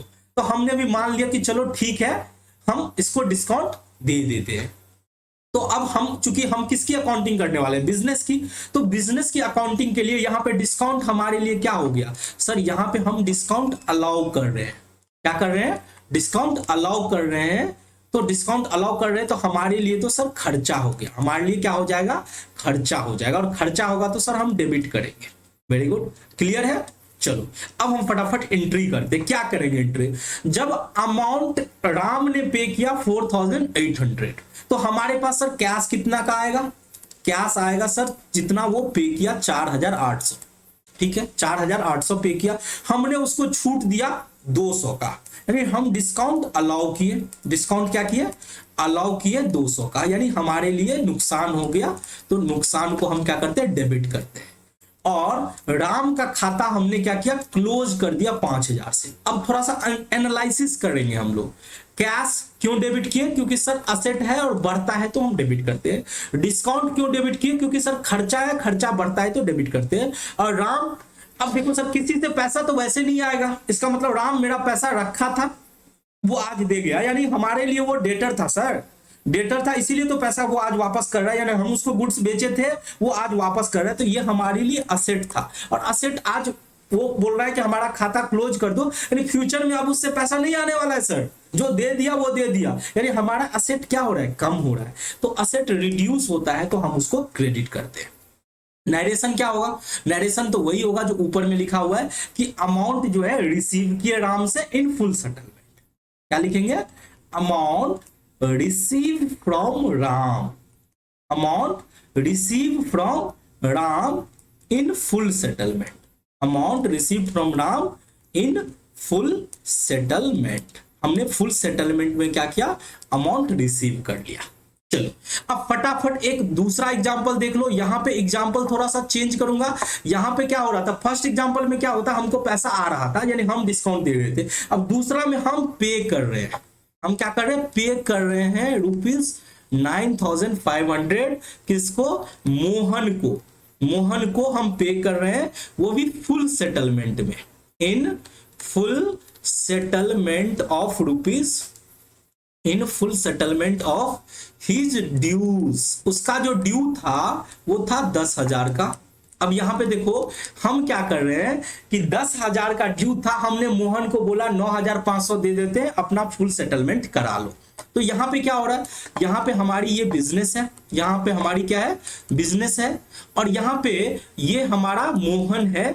मोहन कौन होगा सर, हम जिस व्यक्ति को बेचते हैं गुड्स वो तो हमारा कस्टमर होता है, और जिससे खरीदते वो हमारा वेंडर होता है, वो हमारा क्या होता है, वेंडर होता है। तो यहां पे क्या हो रहा है सर, मोहन जो है गुड्स बेचा हमको, यानी हम बिजनेसमैन है, हमको गुड्स बेचा, यानी हम यहाँ पे क्या कर रहे हैं, गुड्स खरीद रहे हैं सर, यहाँ पे गुड्स खरीद रहे हैं, वो भी उधार, वो भी क्या खरीद रहे हैं, उधार। ठीक है, जब पेमेंट करने की बारी आई तो हम भी बोले, हम भी ठहरे बिजनेसमैन, बोले हम कस्टमर को डिस्काउंट देते तो हमको भी तो मोहन बाबू आप डिस्काउंट दो, हम आपसे गुड्स खरीद रहे हैं। तो यहां पे हम क्या कर रहे हैं, हम यहां पे कर रहे हैं ओनली 9,500। यहां पे गुड्स हम 10,000 का खरीदे, हम पेमेंट कितना का कर रहे हैं, 9,500 का। यानी यहां पे हमको ध्यान से आप अगर देखोगे तो हमको यहां पे डिस्काउंट रिसीव हुआ है। यहां पे क्या हुआ है सर, डिस्काउंट रिसीव हुआ है, और डिस्काउंट रिसीव तो हमारे लिए रेवेन्यू होता है सर, और रेवेन्यू होता है तो क्लियर क्या बोलता है, क्लियर का रूल, क्लियर बोलता है कि रेवेन्यू बढ़ता है तो हम उसे क्रेडिट करते हैं। ठीक है, अब फटाफट जर्नल एंट्री पे आओ। तो जर्नल एंट्री क्या करेंगे सर, यहां पे हम पे कर रहे हैं, यहां पे हम पे कर रहे हैं तो सर कैश तो हमारा जाएगा टू कैश अकाउंट, कितना 9,500। ठीक है, किसको पे कर रहे हैं, मोहन को पे कर रहे हैं, यानी किसी को हम वैसे पे कर देंगे क्या, नहीं सर वैसे तो नहीं पे करेंगे, इसका मतलब हम उसका पैसा रखे थे, आज हमको पे करने का टाइम आया तो हम पे कर रहे, यानी वो मेरा कर्ज, मैं उससे पैसा लेके रखा था, या तो हम उसको गुड्स उससे खरीदे होंगे उधार, या ऐसा होगा कि कुछ पैसा लेके रखे होंगे, तो कुछ भी हो वो मेरे लिए लायबिलिटीज था सर, और यहाँ पे आज हम पे करके उससे मुक्त हो रहे हैं, यानी हमारा लायबिलिटीज क्या हो रहा है, खत्म हो रहा है। तो मोहन अकाउंट डेबिट हो जाएगा 9 कितने से, वो सर उसका पैसा तो हम 10,000 रखे थे बट पेमेंट किए 9,500, तो ये जो बाकी का जो 500 है ये मेरे लिए सर डिस्काउंट रिसीव हो गया। क्या हो गया, discount receive, to discount received account, to discount received account. Narration क्या होगा, वही सिमिलर नरेशन होगा कि हम क्या किए, being cash paid to Mohan, cash paid to Mohan in full settlement, हम फुल सेटलमेंट में कैश पे कर दिए मोहन को, हो गया। तो हमने फुल सेटलमेंट का भी कॉन्सेप्ट क्लियर कर लिया। अब देखो वो होता है डिस्काउंट से रिलेटेड, यानी कैश डिस्काउंट से रिलेटेड, फिर भी मैंने अलग से बताया क्योंकि देखो मैं जो पढ़ा रहा हूं सारे स्टूडेंट के लिए पढ़ा रहा हूं, हो सकता है कुछ स्टूडेंट ऐसे होंगे कि जो थोड़ा उनकी फाउंडेशन स्ट्रांग होगी तो उनको एक बार में समझ में आ जाएगा, बट कुछ ऐसे स्टूडेंट होंगे जिनकी फाउंडेशन हो सकता है कमजोर हो, तो उनको क्या होता है कि उनको एक बार में यानी कि कॉन्सेप्ट को अच्छे से समझ में नहीं आया। तो मैंने जितने भी एग्जाम्पल बन सकते हैं वो मैंने बनाया, क्योंकि देखो मेरे पढ़ाने का एक ही उद्देश्य है, देखो यूट्यूब पे तुमको बहुत सारे वीडियोस मिल जाएंगे, लेकिन एक सिस्टमैटिक स्ट्रक्चर से, लाइक एक कोचिंग जैसे हम आप रेगुलर कोचिंग क्लासेस करते हैं तो उस तरह का वीडियो जनरली नहीं मिलता है, वो भी सिस्टमैटिक मैनर में। तो मैं वो हर एक कॉन्सेप्ट बताता हूँ, कोई से भी कुछ भी मिसिंग होने का चांस नहीं है, इवन कॉन्सेप्ट वाइज और प्रैक्टिकल प्रॉब्लम भी। मैं एसके सिंह बुक रेफर करता हूँ, उस पर सारा क्वेश्चन आप लोग से करवाता हूँ। ठीक है, चलो तो आई होप आपको समझ में आ गया होगा। अगर आपको लग रहा है कि जो कोई कॉन्सेप्ट है जो आसान है, हमको सर आसानी से समझ में आता, तो आप अपना YouTube पे वीडियो की स्पीड को बढ़ा के फटाफट आप लेक्चर कंप्लीट कर सकते हो, तो कोई टेंशन की बात नहीं है। आप जब भी बोर हो, आपको लगता है कि आप सर स्लो पढ़ा रहे हो, तो आप अपना स्पीड को थोड़ा बढ़ा लेना। देखो आजकल मॉडर्न जमाने में सब कुछ पॉसिबल है। अब देखो लाइव क्लासेस में आप ये नहीं सर को बोलते हो कि सर थोड़ा स्पीड और बढ़ाओ, लेकिन यूट्यूब में आप ऐसा कर सकते हो, अपने स्पीड को थोड़ा बढ़ा के भी देख सकते हो। ठीक है, चलो चलो अब बात करते हैं हम रिबेट की। सर रिबेट क्या होता है? तो देखो रिबेट जो होता है ट्रेड डिस्काउंट और कैश डिस्काउंट से अलग होता है। देखो ट्रेड डिस्काउंट देते हैं जिससे कि हमारा सेल्स इंक्रीज हो, यानी हम कैश सेल्स क्रेडिट सेल्स सभी कस्टमर को देते हैं। कैश डिस्काउंट क्यों देते हैं? क्योंकि कैश डिस्काउंट देने से हमें फायदा क्या होता है कि हमें अर्ली पेमेंट आ जाता है, टाइम पे पेमेंट आ जाता है। ठीक है। अब रिबेट होता है कि रिबेट क्या होता है कि रिबेट हमको मजबूरी में देना पड़ता है। अब मजबूरी में कैसे देना पड़ता है उसको हम लोग समझते हैं। अब देखो ये हमारी बिजनेस है, ये हमारी क्या है? बिजनेस है। चलो अब बिजनेस को थोड़ा हम अच्छे से दिखाते हैं। देखो ये हमारी बिजनेस है। अब ये हमारा कस्टमर है, ये हमारा क्या है? कस्टमर है, एक कस्टमर। ठीक है। चलो अब क्या हो रहा है कि हम क्या कर रहे हैं? गुड्स बेच रहे हैं कस्टमर को। गुड्स क्या बेच रहे हैं? गुड्स को बेच रहे हैं। गुड्स यहाँ पे सोल्ड कर रहे हैं। अब जब यहाँ पे गुड्स को बेच रहे हैं, ध्यान से देखना, यहाँ पे गुड्स जो बेच रहे हैं, अब बहुत सारा बॉक्स है गुड्स का। ठीक है, बहुत सारा बॉक्स है, बहुत सारा बॉक्स हम अपने कस्टमर को बेच रहे हैं। अब जब कस्टमर के पास पहुंचा गुड्स, ठीक है, कस्टमर जब देखने के लिए आया तो देखा सर गुड्स, ये टोटल गुड्स जो था वो 10,000 का था। कितने का था सर? गुड्स ये 10,000 का था। अब कस्टमर ने देखा क्या कि कस्टमर बोला कि देखो सर ये जो बॉक्स है ये डैमेज है, ये दोनों बॉक्स क्या है? डैमेज है, डैमेज है। ठीक है। अब वो कस्टमर को दिखाया, हमने भी देखा हाँ नॉर्मल जो बक्सा है उससे थोड़ा सा ये खराब मटेरियल है। तो वो बोला कि सर 10,000 में तो हम नहीं लेंगे, 10,000 में तो हम नहीं लेंगे आपसे गुड्स, हम 10,000 में हम आपसे नहीं खरीदेंगे। अब हम ऐसा तो नहीं कर सकते कि हम अपने कस्टमर को वापस कर देंगे कि 10,000 में नहीं लेना है तो जाओ। हमको भी पता है कि हमारा गुड्स में थोड़ा डिफेक्टिव निकल गया, तो हम क्या बोलते हैं, चलो 10,000 नहीं दोगे ना, एक काम करो तुम 9,000 दे दो, 9,000 दे दो। ठीक है। और हम तुमको क्या करते हैं, 1,000 का क्या करते हैं, तुमको रिबेट दे देते हैं। 1,000 का क्या करते हैं? रिबेट दे देते हैं। तो फाइनली तुम कितना पे करोगे? 9,000 पे करोगे। तो कस्टमर क्या करता है? 9,000 पे करता है। ठीक है। तो यहां पे रिबेट हमारे लिए क्या हुआ? बिजनेसमैन के लिए ये जो 1,000 का रिबेट है क्या है सर? 1,000 का जो रिबेट है बिजनेसमैन के लिए लॉस है। ठीक है, बिजनेसमैन के लिए लॉस है। और लॉस को किस कैटेगरी में रखते हैं सर? लॉस को तो हम खर्चे की कैटेगरी में रखते हैं, और अगर खर्चा होता है तो हम हमेशा उसको डेबिट करते हैं। तो क्लियर समझ में आ गया कि रिबेट हमारे लिए क्या है? हमारे लिए सर जब बिजनेसमैन बेचता है गुड्स तो रिबेट अगर वो देता है तो वो क्या होता है? लॉस हो जाता है। लेकिन जरा बायर के पॉइंट ऑफ व्यू से देखो कि ये जो कस्टमर है, कस्टमर को तो ये जो रिबेट कस्टमर के पॉइंट ऑफ व्यू से अगर तुम सोचोगे तो कस्टमर के पॉइंट ऑफ व्यू से तो फायदा है। हाँ सर ये तो फायदा है क्योंकि उसको 1,000 रुपया कम पे करने को मिलेगा। तो यहाँ पे ये जो कस्टमर है वो अगर रिकॉर्ड करेगा तो यहाँ पे फायदा यानी रेवेन्यू रिकॉर्ड करेगा, यानी वो रिबेट को क्या मानेगा? रेवेन्यू मानेगा और वो क्रेडिट करेगा। क्लियर हो गया? यानी जब हम गुड्स खरीदेंगे तो हम उसे रेवेन्यू मानेंगे रिबेट को, और जब हम बेचेंगे तो रिबेट को क्या मानेंगे सर? खर्चा मानेंगे। चलो अब कुछ पॉइंट है जो आप नोट कर लो, ठीक है, जो थोड़ा बहुत आपको इससे रिबेट के बारे में अच्छे से अंडरस्टैंडिंग हो जाएगी। तो रिबेट क्या होता है? तो रिबेट भी एक डिस्काउंट ही है। रिबेट इज ऑल्सो और डिस्काउंट, बट ये डिस्काउंट जो है वो other than trade and cash discount है। और डिस्काउंट अदर देन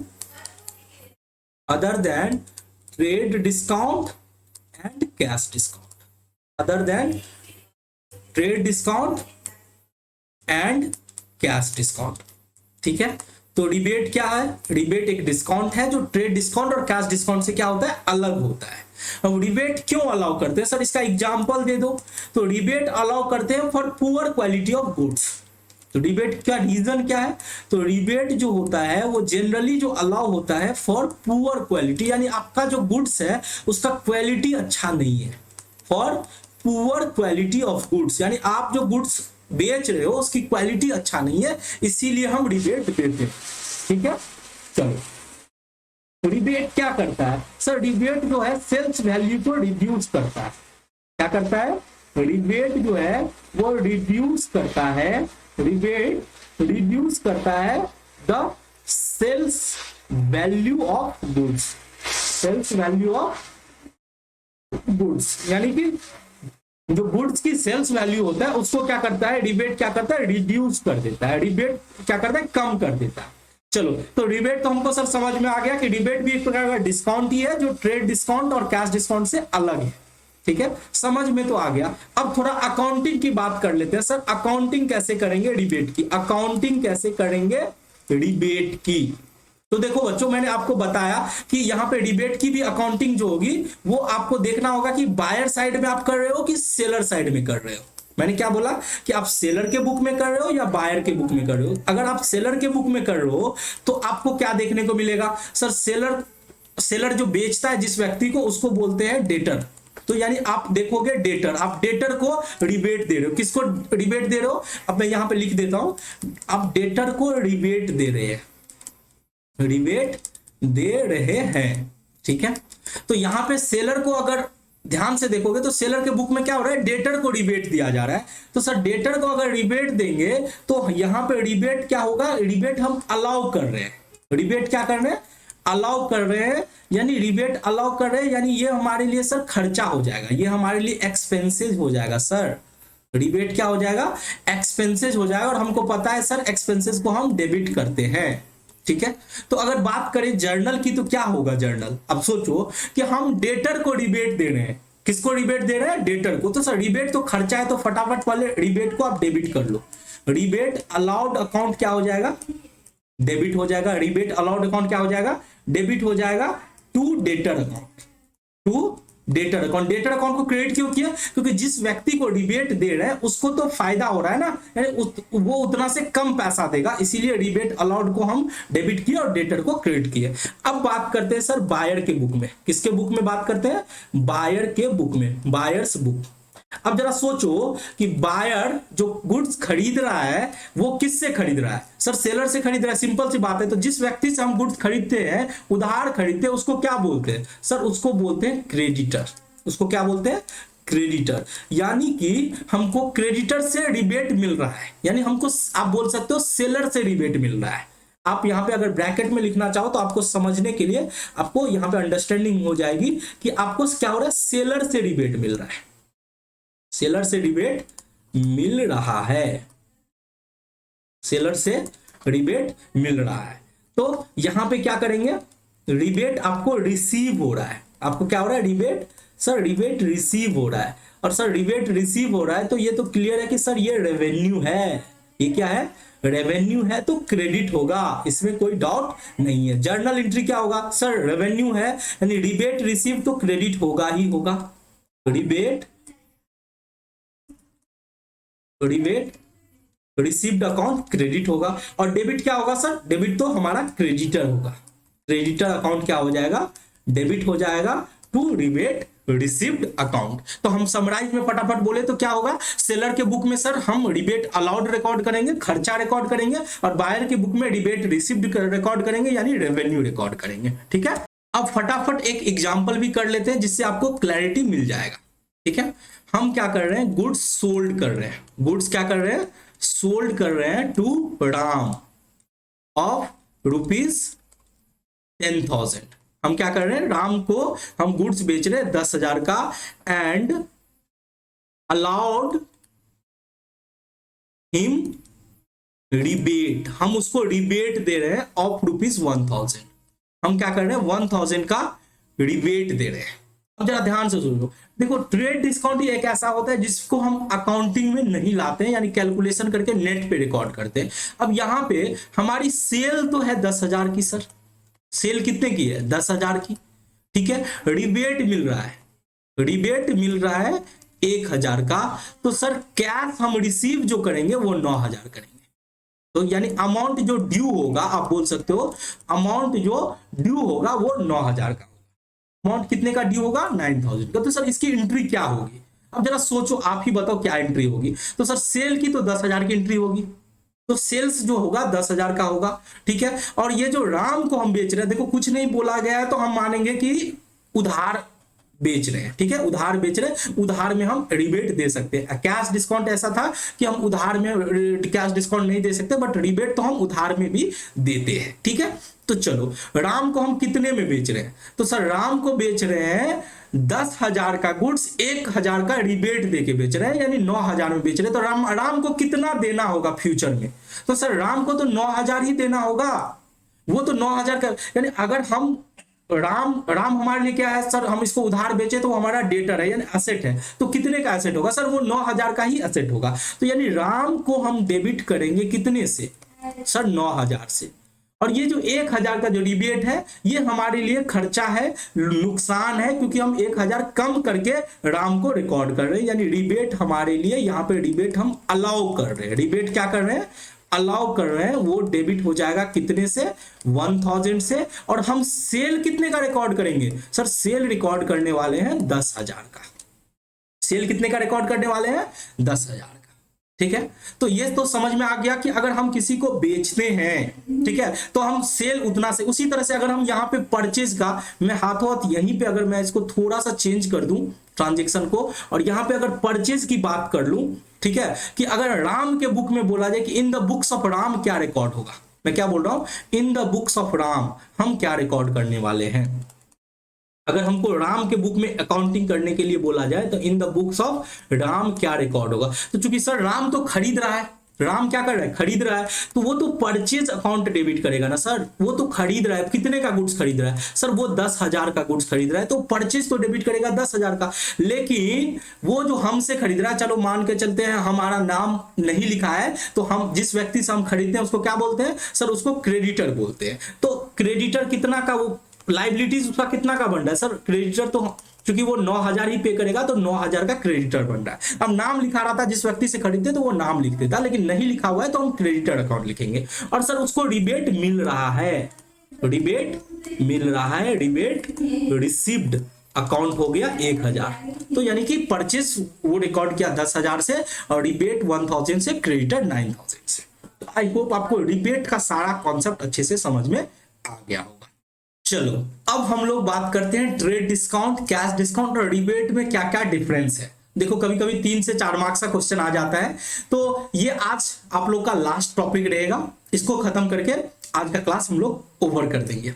ठीक है, चलो फर्स्ट बात करते हैं कि मीनिंग, ट्रेड डिस्काउंट का मीनिंग क्या होता है। तो हम लोग जानते हैं कि बल्क ऑर्डर प्राप्त करने के लिए हम ट्रेड डिस्काउंट देते हैं, यानी सेल्स को प्रमोट करने के लिए। तो अगर आप इसे बोले तो टू प्रमोट सेल्स, हम ट्रेड डिस्काउंट क्यों देते हैं सर, सेल्स को प्रमोट करने के लिए ट्रेड डिस्काउंट देते हैं। ठीक है, कैश डिस्काउंट क्यों देते हैं सर, अर्ली और टाइमली पेमेंट रिसीव करने के लिए, अर्ली और टाइमली पेमेंट के लिए, हमको पेमेंट टाइम पे मिल जाए उसके लिए हम अर्ली और टाइमली पेमेंट रिसीव करने के लिए कैश डिस्काउंट देते हैं। ठीक है, चलो अब बात करते हैं रिबेट किस लिए देते हैं सर, हमारी गुड्स की क्वालिटी थोड़ा पुअर होती है उसके वजह से हमको रिबेट देना पड़ता है, ये मजबूरी होता है सर, इसीलिए हम देते हैं, क्योंकि कस्टमर का डिमांड रहता है कि आपकी क्वालिटी में थोड़ा कमी है, इसीलिए आप मुझे रिबेट दो। ठीक है, अब बात कर लेते हैं रिकॉर्डिंग की, कि क्या ट्रेड डिस्काउंट की रिकॉर्डिंग होती है बुक्स में, ना sir, not recorded, trade discount को हम रिकॉर्ड नहीं करते हैं, नॉट रिकॉर्डेड। और कैश डिस्काउंट सर हाँ करते हैं, सेपरेटली रिकॉर्ड करते हैं, यानी इसको बुक्स में रिकॉर्ड करते हैं, सेपरेटली रिकॉर्डेड, सेपरेटली रिकॉर्डेड। ये रिबेट भी सर, रिबेट भी रिकॉर्ड होता है, सेपरेटली रिकॉर्डेड। चलो ये भी हमको सर पता है कि कैश डिस्काउंट जो होता है बायर के लिए तो रेवेन्यू होता है और सेलर के लिए खर्चा होता है, उसी तरह से रिबेट भी बायर के लिए रेवेन्यू होता है और सेलर के लिए खर्चा होता है। अब बात करते हैं नेचर, ये जो ट्रेड डिस्काउंट है ये किस नेचर का है सर, ये हम नेचर जो होता है इसको हम अलाउ करते हैं both cash and credit sales के लिए, अलाउ होता है both cash and credit, allowed होता है both cash and credit, credit sales and purchase दोनों, सेल्स एंड परचेज दोनों जो कैश और क्रेडिट का होता है उसमें अलाउ होता है। ठीक है, ये जो कैश डिस्काउंट होता है सर ये अलाउ होता है only eight the time of payment, allowed होता है at the time of payment, केवल जब पेमेंट करते हैं उस टाइम में हम कैश डिस्काउंट अलाउ करते हैं, allowed at the time of payment. यहां भी सर रिबेट भी कैश और क्रेडिट, कोई भी डिस्काउंट कैश और क्रेडिट, कोई भी सेल्स और परचेज हो तो वहां पे रिबेट अलाउ होती है, कैश और क्रेडिट, सेल्स एंड परचेज, कोई भी ट्रांजेक्शन हो, कैश हो, क्रेडिट हो, सेल्स हो, परचेज हो, रिबेट अलाउ करते हैं।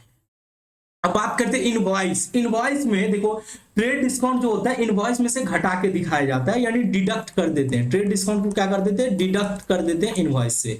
ये जो कैश डिस्काउंट होता है डिडक्ट नहीं होता है, क्योंकि ये तो पेमेंट के टाइम में रहता है। रिबेट को भी हम कैश इसमें से डिडक्ट करके दिखाते हैं, इनवॉइस में से डिडक्ट करके दिखाते हैं। यानी कि अगर आपसे पूछा जाए कि इनवॉइस में से किसको घटाते हैं, तो सब ट्रेड डिस्काउंट को घटाते हैं, रिबेट को घटाते हैं, और कैश डिस्काउंट को कभी भी इनवॉइस में से नहीं घटाया जाता है। बात करते हैं कैलकुलेशन की, तो कभी भी जो ट्रेड डिस्काउंट की कैलकुलेशन होती है वो होती है ट्रांजेक्शन प्राइस पे। ट्रेड डिस्काउंट किस पे होता है सर, ट्रांजेक्शन प्राइस पे, ट्रांजेक्शन प्राइस पे। बात करें सर रिबेट, तो ये भी सर ट्रांजेक्शन प्राइस पे ही होता है, ट्रांजेक्शन प्राइस पे ही होता है। बट कैश डिस्काउंट कभी भी सर ट्रांजेक्शन प्राइस पे नहीं होता। क्या करते हैं, ट्रांजेक्शन प्राइस में से हम ट्रेड डिस्काउंट को घटा देते हैं, ट्रांजेक्शन प्राइस में से ट्रेड डिस्काउंट को घटाते हैं। मैंने क्या बोला, ट्रांजेक्शन प्राइस में से क्या करते हैं, ट्रेड डिस्काउंट घटा देते हैं। ठीक है, तो इस तरह से हम कैश डिस्काउंट कैलकुलेट करते हैं। तो आई होप आपको ये डिफरेंस समझ में आ गया होगा। डिफरेंस क्या है, ट्रेड डिस्काउंट सेल्स को प्रमोट करने के लिए होती है, उसकी रिकॉर्डिंग नहीं होती। कैश और क्रेडिट सेल्स दोनों में होता है, इनवॉइस में से घटा के दिखाते हैं, ट्रांजेक्शन प्राइस पे कैलकुलेट करते हैं। कैश डिस्काउंट की बात करें तो सर वो टाइमली पेमेंट और अर्ली पेमेंट रिसीव करने के लिए कैश डिस्काउंट देते हैं, उसको बुक्स में सेपरेटली रिकॉर्ड किया जाता है और वो केवल पेमेंट के टाइम में मिलता है, इसको हम इनवॉइस में से नहीं घटाते हैं। ट्रांजेक्शन प्राइस में से ट्रेड डिस्काउंट घटा के उसकी कैलकुलेशन होती है। Rebate sir poor quality of goods अगर सेल करते हैं तो उसके लिए रिबेट देना पड़ता है, सेपरेटली रिकॉर्ड होती है और इसे कैश और क्रेडिट सेल्स और परचेज के टाइम में दिया जाता है। इसको भी हम इनवॉइस प्राइस में से घटाते हैं और इसकी जो कैलकुलेशन होती है वो ट्रांजेक्शन प्राइस पे होती है। तो आज के क्लास के लिए बस इतना ही। आप लोगों को कैसा लगा वीडियो? अगर आप लोगों को वीडियो पसंद आई हो तो जरूर इस वीडियो को लाइक करना। देखो दोस्तों, लाइक अगर आप करते हो, शेयर करते हो, सब्सक्राइब करते हो तो इससे मेरा भी कॉन्फिडेंस बढ़ता है और यूट्यूब जो है इस चैनल को प्रमोट करेगा और उन सारे स्टूडेंट के साथ शेयर करेगा जिनको एक्चुअल में मेरी क्लास की जरूरत है। तो मैं उम्मीद करता हूं कि आपको वीडियो पसंद आई होगी और अगर आपको कहीं भी दिक्कत हुई है या आपको कहीं भी ऐसा लगा कि हमको समझ में नहीं आए या कोई भी तरह का क्लैरिफिकेशन की जरूरत हो तो आप कमेंट्स करके जरूर बताना। फिर मिलते हैं नेक्स्ट क्लास में, तब तक के लिए जय हिंद।